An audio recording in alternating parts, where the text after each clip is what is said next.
Music business worldwide. Slim pickings. Oh, baby. Spotify has filed a lot of really weird patents lately. You just want to close that.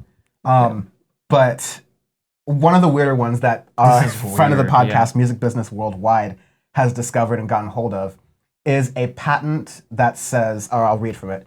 It is possible to identify a personality trait of a user based on the content, example, music, that the user consumes, example, listens to, and the context in which they consume the content, which is very much like content. That's a straight up 1984 right there. Yeah, so if I could sort of get the idea, it basically takes in information about your behavior either through a quiz you take when you open the app, and a lot of onboarding processes for apps do this. You open Netflix or Hulu for the very, very, very first time, it tells you what shows you're into. So it helps build a recommendation algorithm off of you.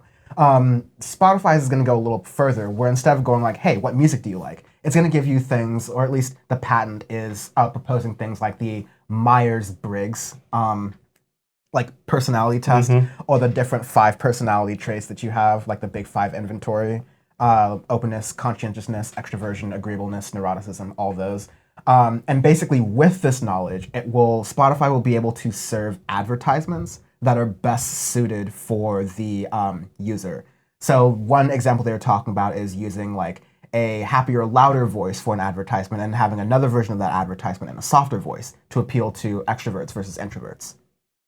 So basically, like you've had this ad technology has been evolving. Ad technology has been I see what it's for now. Ad technology has been evolving, especially since the advent of the internet, where we went from we just put a billboard up somewhere on the road and we hope a bunch of people see it, to because everyone's internet experience is customized, we can show custom ads on the same web page tied to a user, which is why like whenever you go, like you start searching something that you want to buy, and you look on Amazon, you look on any other website, all of a sudden all your ads. Or you just talk about it and you go on Facebook and Zuckerberg's like, here's this funny thing you talked about. Yeah.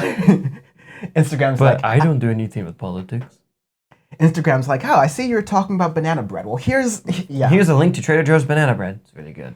Probably be Whole Foods considering it's Zuck and Bezos, but yeah, so it's very, I don't know how to feel about this, and also I never like it because I don't like having that much information of myself per se, but now I'm just gonna fuck with it now if they actually implement it, because I'm just gonna start listening to his random.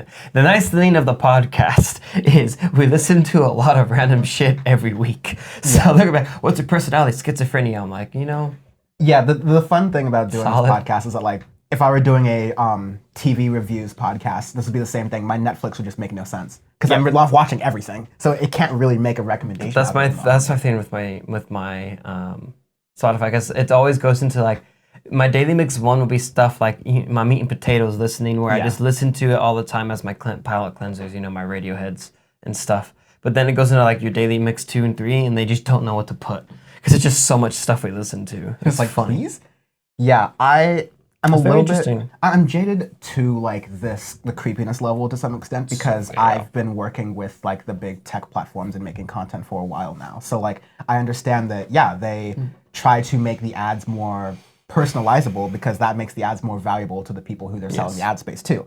But yeah, there's all these issues of privacy that all of these tech companies have decided to turn around and say they care about your privacy. Like when friend of the show Google decides to make those pixel advertisements that say we care about your privacy. It's like no, you don't. You care about having. I didn't buy a Pixel because I expected Google to take care of my privacy. Yes. I bought it because I like the camera and I use incognito mode to give Google as little information about myself as possible. Anyways,